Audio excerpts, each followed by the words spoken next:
Welcome to our channel. If you want to activate your TD Bank Rewards card and start claiming points, follow these step-by-step instructions to maximize your rewards benefits. Step 1. Visit the TD Bank website or open the TD Bank mobile app on your smartphone. Make sure you have a stable internet connection. Step 2. Log in to your TD Bank online banking account using your username and password. If you don't have online access, you'll need to register first. Step 3.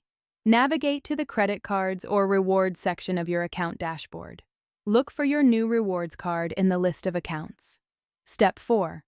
Click on the option to activate your card.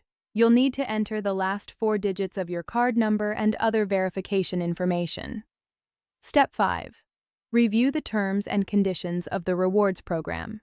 Make sure you understand how to earn and redeem points. Step 6. Set up your rewards program preferences, including whether you want to automatically redeem points or accumulate them for larger redemptions. Step 7.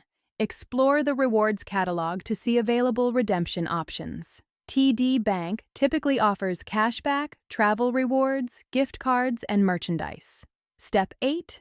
Start using your activated card for eligible purchases to begin earning rewards points. Check your rewards balance regularly to track your progress and plan redemptions. Don't forget to like this video and subscribe to our channel.